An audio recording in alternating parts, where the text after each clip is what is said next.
ಏನೇನು ನಿಂತ್ಬಿಟ್ಟೆ? ಅಪ್ಪ ಇನ್ನು ಮಾತ್ರ ತೊಗೊಂಡಿಲ್ಲ, ಬೇಗ ಒಳಗೆ ಬಾ.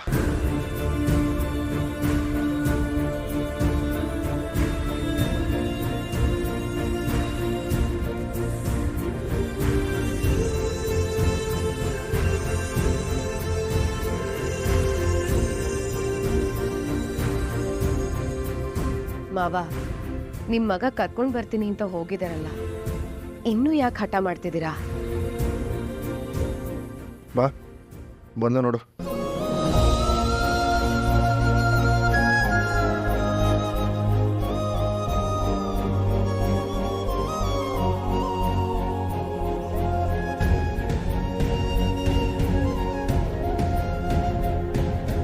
ಮತ್ತೆ ಬಂತು. ಸ್ಟೇಷನು ಆಸ್ಪತ್ರೆ ಅಂತ ಅಲ್ಸಿದ್ದಾಯ್ತು.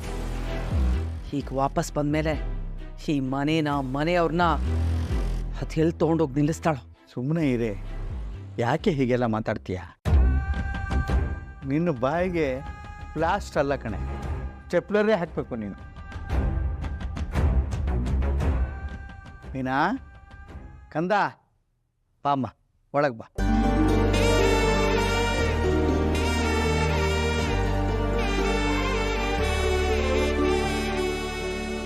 ಮಾವ, ನನ್ನ ತಪ್ಪಾಗೋಯ್ತು.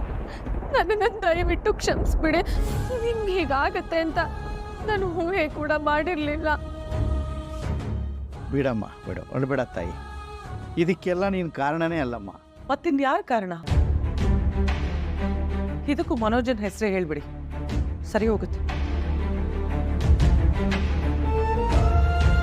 ಮಾವ, ನಾನು ನಿಜವಾಗ್ಲೂ ರವಿ ಮದುವೆ ಆಗ್ತಾನೆ ಅಂತ ನಾನು ಅಲ್ಲಿಗೆ ಹೋಗಿರ್ಲಿಲ್ಲ. ಬಾಯ್ ಬಿಟ್ರೆ ಸುಳ್ಳು ಸುಳ್ಳು, ಬರೀ ಸುಳ್ಳು.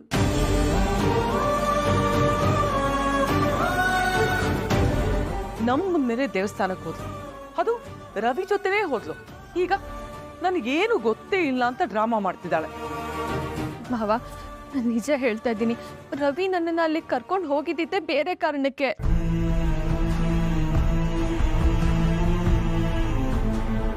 ಶ್ರುತಿ ತುಂಬಾ ಹಠ ಮಾಡ್ತಿದ್ದಾಳೆ, ಆತ್ಮಹತ್ಯೆ ಮಾಡ್ಕೊಂತೀನಿ ಅಂತ ಹೆದರ್ಸ್ತಿದ್ದಾಳೆ ಅಂತ ಹೇಳಿ ಕರ್ಕೊಂಡು ಹೋಗಿದ್ದು ಮಾವ. ದೇವಸ್ಥಾನ ಬಾಗ್ಲಲ್ಲೇ ನನ್ನನ್ನು ನಿಲ್ಲಿಸಿ ಶ್ರುತಿ ಇಲ್ಲಿಗೆ ಬರ್ತಾಳೆ ಅಂತ ಹೇಳಿ ಒಳಗಡೆ ಹೋದ. ಸುಮಾರು ಹೊತ್ತಾಯ್ತು, ಬರ್ಲಿಲ್ಲ ಅಂತ ನಾನೇ ಒಳಗಡೆ ಹೋಗಿ ನೋಡೋಷ್ಟರಲ್ಲಿ ಅವನು ಶ್ರುತಿನ ಮದ್ವೆ ಆಗ್ಬಿಟ್ಟಿದ್ದ.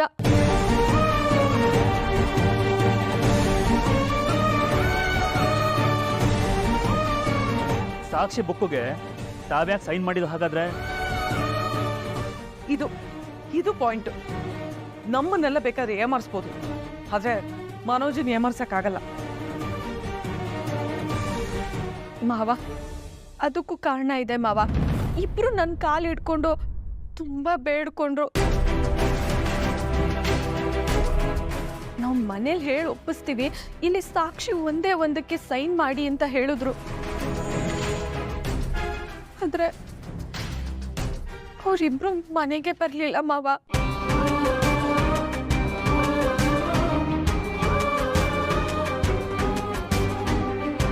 ಮಾವ, ನಾನು ನಿಜನೇ ಹೇಳ್ತಿದ್ದೀನಿ. ಹಾಲು ಉಗ್ಸಿದ ಮನೆ ಹಾಳಾಗ್ಲಿ ಅಂತ ನಾನು ಯಾವತ್ತೂ ಯೋಚನೆ ಮಾಡ್ದೋಳಲ್ಲ. ಹೌದು ಕಣೆ, ಹೌದು. ಕರ್ಕೊಂಡೋಗಿ ನಿಲ್ಸಿದ್ದಿಲ್ಲ ನಮ್ಮ ಅಪ್ಪನ ಸ್ಟೇಷನಲ್ಲಿ, ಅದು ಒಳ್ಳೆ ಗುಣ ನಿಂದು. ಸೂರ್ಯ, ನಾನು ಮಾತಾಡ್ತಾ ಇಲ್ವ ಇಲ್ಲಿ? ಮಾತಾಡ್ತಾ ಇದ್ದೀನಿ ತಾನೆ? ಅಪ್ಪ ಪ್ಲೀಸ್ ಅಪ್ಪ ನೀನೇನು ಟೆನ್ಷನ್ ಮಾಡ್ಕೊಬೇಡ. ನಾನು ಮಾತಾಡಬಾರ್ದು ತಾನೆ? ಹಾಂ, ನಾನು ಮಾತಾಡೋಣ, ಸೈಲೆಂಟ್ ಆಗಿರ್ತೀನಿ. ರವಿ ರೆಸ್ಟೋರೆಂಟ್ಗೆ ಹೋಗ್ತಾನೆ, ನಾನು ದೇವಸ್ಥಾನಕ್ಕೆ ಹೋಗ್ತೀನಿ ಅಂತ ನೀನು ಹೇಳಿದೆಯಲ್ಲ, ಅದು ಸತ್ಯನಾ? ಅದ್ರ ಬದಲು ಶ್ರುತಿ ನೋಡೋ ಸಮಸ್ಯೆ ಹೇಗಿದೆ, ಹೋಗಿ ನಾನು ಮಾತಾಡ್ಕೊಂಡು ಬರ್ತೀನಿ ಅನ್ನೋ ಸತ್ಯನಾ ನನಗೆ ಯಾಕೆ ಹೇಳಲಿಲ್ಲ ತಾಯಿ? ನೀನು ಮಾಡಿದ್ದು ತಪ್ಪಲ್ವಾ ತಾಯಿ? ತಪ್ಪೆ ಮಾವ, ನಾನು ನಿಮಗೆ ಸತ್ಯ ಹೇಳಬೇಕಾಗಿತ್ತು. ಆ ಸತ್ಯನ ಮುಚ್ಚಿಟ್ಟಿದ್ದಕ್ಕೆ ಅಲ್ವಾ ಇಷ್ಟೆಲ್ಲ ಅನಾಹುತ ಆಗಿತ್ತು.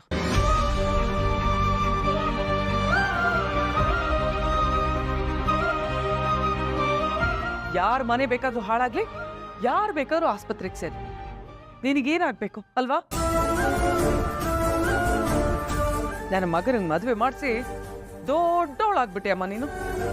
ಮಾವ ಆಸ್ಪತ್ರೆಗೆ ಸೇರಿರೋದು ನನಗೆ ಎಷ್ಟು ನೋವಾಯ್ತು ಅಂತ ನಿಮ್ಗೆ ಯಾರಿಗೂ ಗೊತ್ತಿಲ್ಲ. ನೀನ್ ಯಾಕೆ ನೋವು ಪಡ್ಬೇಕು? ಅವ್ರೇನ್ ನೀನ್ ಹುಟ್ಟಾಗಿಂದ ಎತ್ತಾಡ್ಸ್ತವ್ರ? ಎತ್ತ ಆಡ್ಸಿಲ್ಲ, ಆದ್ರೆ ತಂದೆ ಸ್ಥಾನದಲ್ಲಿದ್ದವರು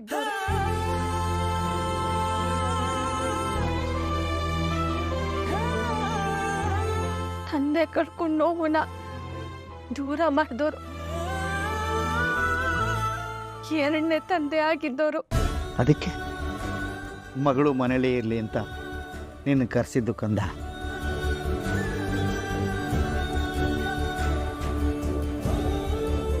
ಅದೇನೋ ಸರಿ ಮಾವ, ನೀನ್ ಇನ್ನು ಯಾಕೆ ಊಟ ಮಾಡಿಲ್ವಂತೆ? ಮಾತ್ರೆ ಕೊಡಮ್ಮ, ಊಟ ಮಾಡ್ತೀನಿ.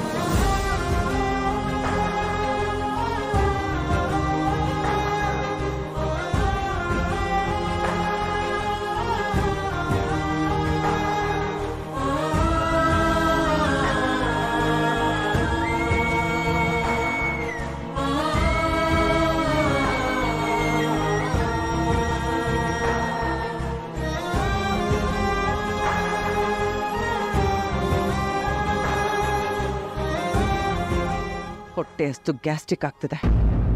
ಸಾಲದಕ್ಕೆ ತಂದೆ ಇಲ್ಲದ ತವರು ಪಿಕ್ಚರ್ ಬೇರೆ ತೋರಿಸ್ಬಿಟ್ಲಿ ಇವಳು.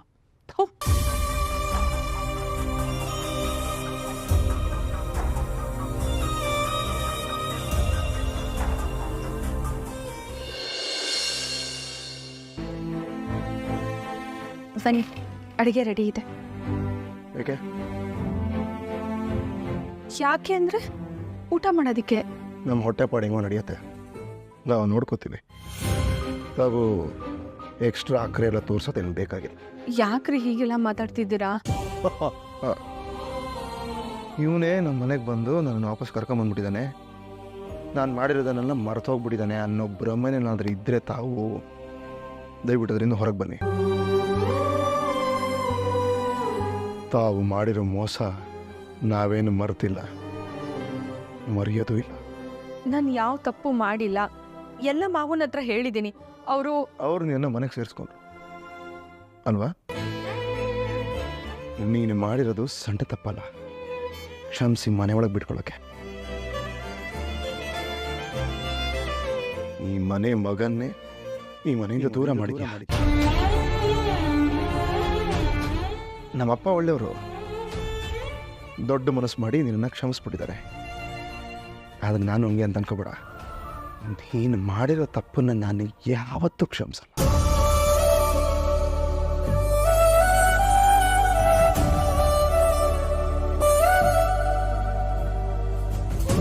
ನಾನು ತಪ್ಪು ಮಾಡಿದ್ದೀನಿ ಅಂತ ನೀವೇ ತೀರ್ಮಾನ ಮಾಡ್ಬಿಡ್ತೀರಾ? ಅಲ್ಲ, ನನ್ನ ಹತ್ರ ಒಂದೇ ಒಂದು ಮಾತು, ಇದೆಲ್ಲ ಯಾಕೆ ಹೇಗಾಯ್ತು ಅಂತ ಕೇಳೋದೇ ಇಲ್ವಾ? ಕೇಳಕ್ಕೇನಿದೆ? ಸ್ಟೇಷನಲ್ಲಿ ಇನ್ಸ್ಪೆಕ್ಟ್ರು ಪ್ರೂಫ್ ಸಮೇತ ಎಲ್ಲ ತೋರಿಸಿದ್ರಲ್ಲ. ನೀನೇ ಮುಂದೆ ನಿಂತು ಮದುವೆ ಮಾಡಿಸಿ ಸಾಕ್ಷಿನೂ ಹಾಕಿದೆಯಲ್ಲ, ಇದಕ್ಕಿಂತ ಬೇರೇನು ಬೇಕು ಪ್ರೂಫು?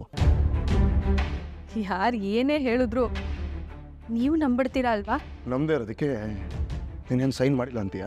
ಮಾಡಿದ್ದೀನಿ, ಆದರೆ ಯಾಕೆ ಅಂತ. ಚಾಕು ತೀವ್ದು ಗಾಯ ಮಾಡಿದ್ದು ನಾನೇ, ತೀವ್ದಿದ್ದು ಯಾಕೆ ಅಂದರೆ ಅಂತ ಏನು ವಿಶ್ಲೇಷಣೆ ಕೊಡಕ್ಕೆ ಬರ್ತಾ ಇದೆಯಾ? ಡೆಫಿನೇಷನ್ ಅದೆಲ್ಲ ಏನು ಬೇಕಾಗಿಲ್ಲ.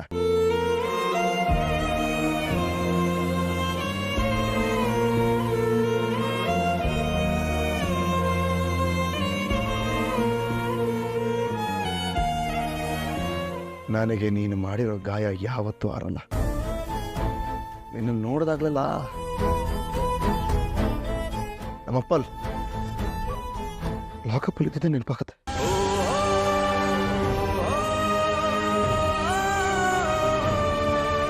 ನಮ್ಮಪ್ಪ ಸ್ಟೇಷನಲ್ಲಿ ಕ್ರಿಮಿನಲ್ ಥರ ಏನಾರು ನೋಡಿದೆ.